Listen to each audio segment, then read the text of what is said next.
চ্যানেলটি সাবস্ক্রাইব করে দিবেন।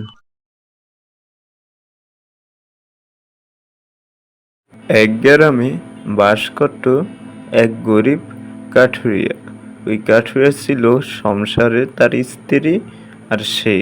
ওদের দুইজনের সংসার তাও রিমঝিম খেয়ে যায় এই কাঠ কেটে তার সংসার চালাতে।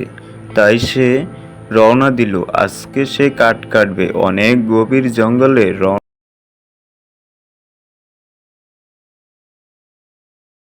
দিল। এখানে এসে কিছুটা গাছ কাটলো, কেটে ওইগুলা নিয়ে বাজারে বিক্রি করলো। যার কাছে বিক্রি করে দোকানদার তাকে বুদ্ধি দিল, তুমি এত অল্প কাঠ কেটে বিক্রি করো, তুমি চেষ্টা করবা আর একটু বেশি কাঠ কাটতে, তাহলে তোমার একটু টাকাটা বেশি হবে। সে কথাগুলা মাথায় ঢুকালো, তাই অল্প কিছু বাজার নিয়ে সে বাড়ির দিকে রওনা দিল। সে ভাবলো আগামীকাল সে অনেক কাঠ কাটবে। পরের দিন সকালে সে ঘুম থেকে উঠে ওই কাঠ কাটার প্রস্তুতি নিল। সে চলে গেল জঙ্গলের দিকে, রওনা দিল। আজকে সে অনেক কাঠ কাটবে, বাড়ির থেকে বলে গেছে তার স্ত্রীকে। তাই সে অনেক জঙ্গল পার হয়ে চলে গেল। আজকে তার অনেকগুলা কাঠ কাটতে হবে। দোকানদার ভাই বলেছে তুমি অনেক কাঠ কাটার চেষ্টা করবা। তাই সে দিন ভরে অনেক পরিশ্রম করে অনেক কাঠ কাটলো। কেটে দেখে সন্ধ্যা হয়ে গেছে। তাই সে ভাবলো এই রাতে আমি বাড়ি যাব কিভাবে, এইখানে শুয়ে থাকি। তখনই দেখলো এক বাঘ তার দিকে আসতে আসছে। জঙ্গলে অনেক পশু পাখি থাকে, বাঘটা তার দিকে আসতে আসছে। সে তো ভয় পাইছে, কিন্তু সে ভাবলো আমি দৌড় দিলে এই বাঘে তো আমাকে খেয়েই ফেলবে, দৌড় দিয়ে আর লাভ নাই। আজকে বাঘের সাথে কথা বলবো। বাঘে বলল, কিরে তুই কি আমাকে ভয় পাস না? তুই তো দৌড় দিলি না, মানুষ তো আমাকে দেখে ভয়ে দৌড় দেয়, তুই দৌড় দিলি না কেন? তখন সে বলল, আমি দৌড় দিয়ে আর কি লাভ হবে, তুমি তো আমাকে খেয়েই ফেলবা, তাই আর দৌড় দিলাম না, এখানে বসে রইলাম, তুমি যত খেতে পারো। তখন বাঘের মনে একটা প্রশ্ন জাগলো, ও কি আমাকে ভয় পায় না? তখন তার ওই কাঠুরিয়া তার মনের দুঃখ সব প্রকাশ করলো বাঘের কাছে। বাঘে সবই শুনলো। শুনে বাঘের মনে অনেক মায়া চলে আসলো, কারণ তার জীবনে অনেক কষ্টের কথা ছিল।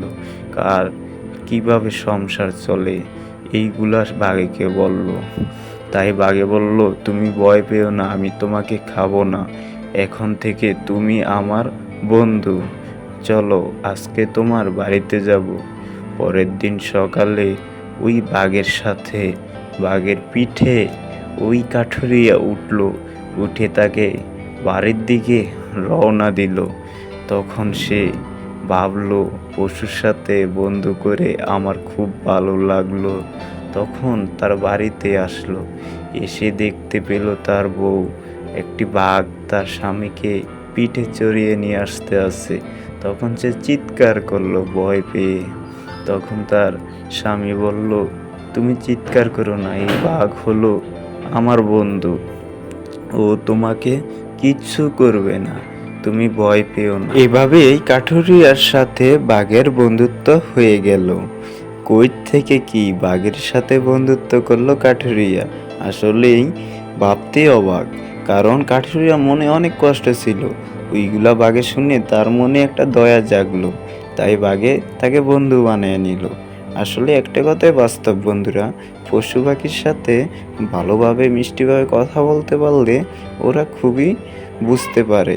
আর দেখবা তোমরা, কুকুর বা যেটাই বলো মানুষের পোষ মানে, এই বাঘও কিন্তু মেনেছে। তাহলে বন্ধুরা, আমরা এই গল্প থেকে কি শিখলাম? একটা জিনিসে শিখতে পারলাম, পশু পাখিও কিন্তু মানুষের দুঃখ বুঝতে পারে। তাহলে তোমরা গল্পটি কেমন লাগছে অবশ্যই কমেন্টে বলে যাবা। আর এরকম মজার মজার গল্প পেতে হলে চ্যানেলটি সাবস্ক্রাইব করে দিবা, আর এটা লাইক করে দিবা, আবার চলে আসবো আমি আপনাদের মাঝে নতুন একটি গল্প নিয়ে সামনের সপ্তাহে। ভালো থাকবেন, আল্লাহ হাফেজ। চ্যানেলটি সাবস্ক্রাইব করে দিবেন। পাখি তার বন্ধুদের সাথে খেলা করতে আসে। তখনই তার মা এসে তাকে অনেক কথা বলল। এই তুমি এখানে খেলাধুলা করিস কেন? বাড়িতে গিয়ে কাজ করতে পারিস না? তার মা হলো সৎ মা। পাখি ছোট থাকতেই তার মা মারা গেছে, তাই তার বাপে অন্য আরেকটি বিয়ে করলো, যেন পাখিকে একটু দেখে শুনে রাখতে পারে। তার বাপে ব্যবসার কাজে নানান জায়গায় দৌড়াতে হয়, তাই মেয়ের দিকে বেশি একটা খেয়াল রাখতে পারে না। ওই দিকে তো সৎ মা মেয়েকে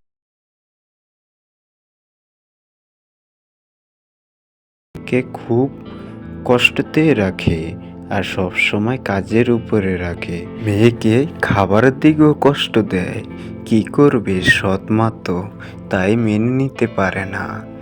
এইদিকে তার বাপে যদি বাড়িতে আসে নানান রকমের অভিযোগ দেয়, তোমার মেয়ে আমার কথা শোনে না, তোমার মেয়ে বাচ্চাদের সাথে শুধু খেলা করে, আমি যেখানে যাইতে বলি সেখানে সে যায় না, আমার কোনোই কথা শোনে না, নানান রকমের অভিযোগ দেয়।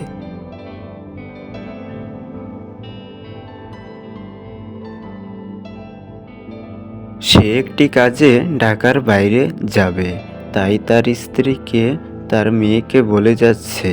তার মেয়েকে বলছে, তুই তোর মার কথা শুনবি, কোনো রকম যেন অভিযোগ না আসে। কিন্তু সে কোনো অন্যায় করে না, তারপরও অভিযোগ আসে।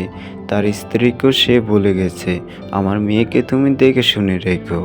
এই কথা বলে সে চলে গেল ঢাকায়। তার বউ তো ভাবতে আছে, তুমি শুধু যাও, তারপর তোমার মেয়েকে আমি শিক্ষা দেব। যাওয়ার সাথে সাথে মেয়ের উপরে চলে আসলো অন্যায়, অত্যাচার। তাকে কাজের হুকুম দেয়, ওইটা কর সেইটা কর, তাকে এরকম কাজের উপরে রাখে। কিন্তু মেয়েটা কিচ্ছু করার নাই, সে তো কাজ করতেই হবে, নাহলে তো মা মারবে। এই বলে মেয়েটি ঘরের যা কাজ আছে সব কাজ করা ধরল। তার মা বসে বসে মোবাইল টিপছে, সে ঘরের কাজগুলা সুন্দরভাবে করতে আছে। তার মার তো আর কোনো কাজ নেই, সে তো বসে বসে ফোন টিপতে আছে।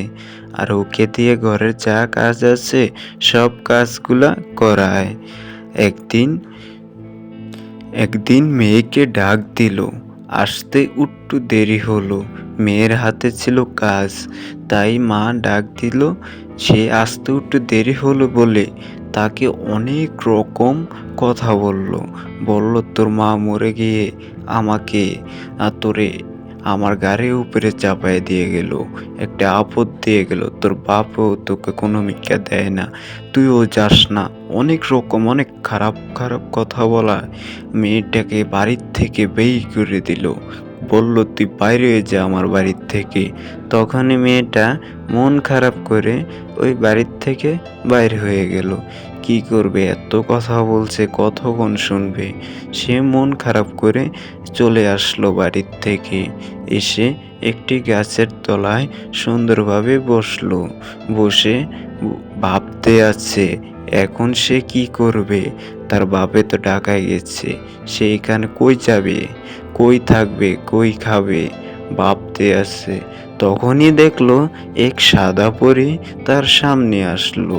পরীটা ছিল খুবই ভালো। পরী তাকে জিজ্ঞাসা করলো, তোমার কি হয়েছে, তুমি এখানে বসে বসে কান্না করো কেন, তুমি আমাকে বলো কি হয়েছে। তখনই মেয়ে বলল, দেখো আমার মা আমাকে বাড়ির থেকে বের করে দিয়েছে, আমাকে খেতে দেয় না, আমাকে কোনো অনেক কষ্টতে রাখে, আজকে আমাকে অনেক রকম কথা বলে বাড়ির থেকে বাই করে দিচ্ছে। তখনই পরি বলল, তুমি কোনো চিন্তা করো না, তুমি আমার সাথে থাকবা, আমার একটা বাড়ি আছে, ওইখানে তুমি আর আমি থাকবো, কোনো চিন্তা করো না, তোমার মা তোমাকে খেতে দিয়েছে, ভালো হয়েছে, তুমি আমার সাথে চলো। এই বলে পরি তাকে নিয়ে আসলো তার বাড়িতে। বাড়িটা ছিল অনেক সুন্দর, অনেক উজ্জ্বল, চারিদিকে গাছগাছরা, অনেক সুন্দর সুন্দর দৃশ্য। মেয়েটি দেখে তো মন ভরে গেছে, কিন্তু মেয়েটি জিজ্ঞাসা করলো, এই তুমি আমাকে কই নিয়ে আসলা? এরকম কেন? এখানে কিভাবে থাকবো আমি একা একা? তখন পরী বলল, এই তুমি কি ভয় পেয়েছো? তুমি ভয় পেও না, এখানে আমি আর তুমি থাকবো, কোনো সমস্যা নাই। তুমি আমার বন্ধু, আমিও তোমার বন্ধু।